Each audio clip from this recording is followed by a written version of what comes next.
ஒரு மாசத்துக்கு முன்னாடி சமயபுரம் கோயில் பக்கத்துல 40 வயது பெண் கொலை செய்யப்பட்ட வழக்குல குற்றவாளிய போலீசார் கைது பண்ணியிருக்காங்க. யாசகம் கேட்ட பெண்ணை நாசம் செஞ்சு கொண்ட சரித்திர பதிவேடு குற்றவாளியோட பின்னணி என்ன?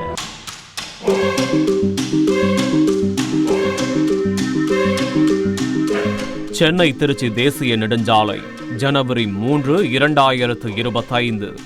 சமயபுரம் சாலையோரத்தில் உள்ள முட்புதருக்குள் ஒரு பெண்ணின் சடலம் கிடப்பதாக காவல்துறைக்கு தகவல் வந்தது.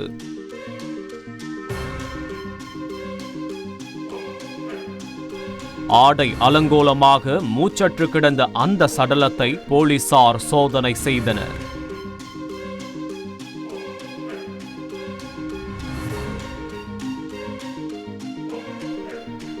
நடந்திருப்பது நிச்சயம் கொலைதான் என அப்போதே உறுதி செய்தனர். அந்த பெண் அணிந்திருந்த சேலையாலேயே கழுத்தை இறுக்கி கொலை செய்யப்பட்டிருக்க வேண்டும் என்றும் அனுமானித்தனர்.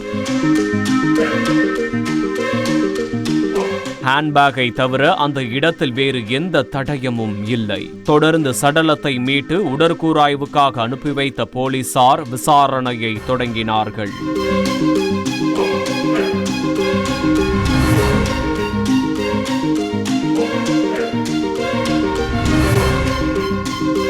ஆனால் அந்த பெண் குறித்து எந்த தகவலும் இல்லை.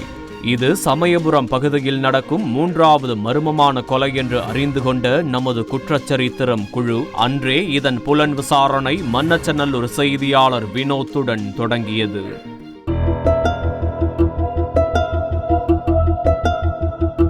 தொடர்ந்து நடந்து வந்த விசாரணையில் கொல்லப்பட்ட பெண்ணுடன் ஒரு மர்ம நபர் சமயபுரம் மாரியம்மன் கோயில் அருகே நடந்து செல்லும் சிசிடிவி காட்சி கிடைத்திருக்கிறது.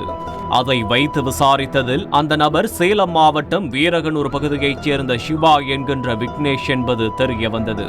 32 வயதான விக்னேஷை தனிப்படை போலீசார் ஒரு வார கண்காணிப்பிற்கு பின் கைது செய்து காவல் நிலையத்தில் வைத்து கிடுக்குப்பிடி விசாரணை நடத்திய போதுதான் நடந்த கொலை அம்பலமானது.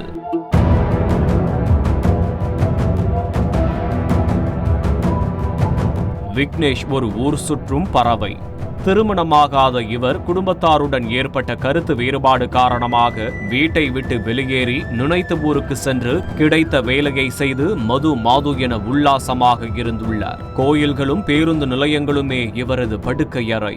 அப்படி ஒரு நாள் ஸ்ரீரங்கத்தில் கொத்தனாராக வேலை பார்த்துவிட்டு கோயிலில் வந்து தங்கிய போதுதான் 40 வயதுடைய அந்த பெண் விக்னேஷிடம் யாசகம் கேட்டிருக்கிறார். தனது பெயர் கவிதா என்றும் கணவனை பிரிந்து வந்து விட்டதாகவும் கூறியுள்ளார். இதனால் தினமும் இருவரும் ஒரே இடத்தில் பார்த்து பேசி பழகி வந்துள்ளனர். பின் அந்த பழக்கம் நாளடைவில் கள்ளக்காதலாக மாறியிருக்கிறது. இருவரும் ஆளில்லாத இடங்களுக்கு சென்று தினமும் உல்லாசமாக இருந்து வந்துள்ளனர்.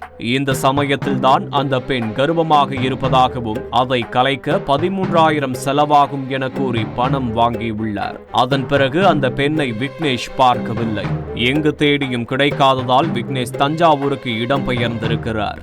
இங்கே ஒரு அடிதடி வழக்கில் சிக்கி சிறைக்கு சென்றுள்ளார். கடந்த ஒரு மாதத்திற்கு முன்பு சிறையிலிருந்து வெளியே வந்தவர் கவிதாவை பல இடங்களில் தேடி இருக்கிறார். அப்போதுதான் கடந்த ஜனவரி மாதம் 2ஆம் தேதி நள்ளிரவு நேரத்தில் சமயபுரம் கோயில் அருகே கவிதாவை சந்தித்திருக்கிறார்.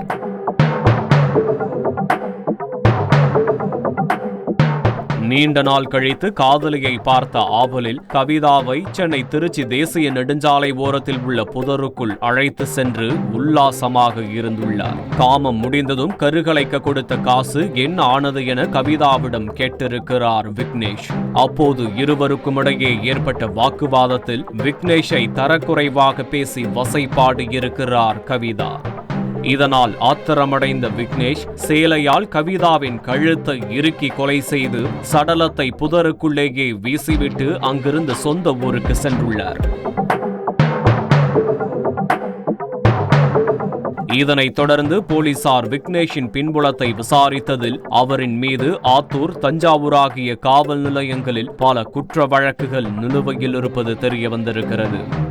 தொடர்ந்து விக்னேஷ் மீது வேறு ஏதேனும் கொலை வழக்குகள் நிலுவையில் உள்ளதா, இதேபோல் வேறு யாரையாவது கொலை செய்துள்ளாரா என்று விசாரித்து வருகின்றனர்.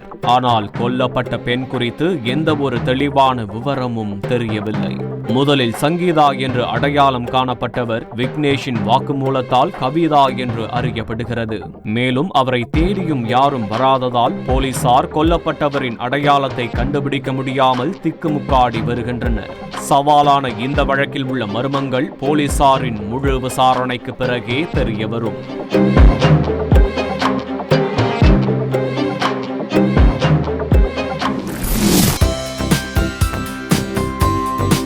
தந்தி டிவியை உங்கள் கேபிள் டிவி ஆபரேட்டரிடம் இலவசமாக கேட்டு பெறுங்கள்.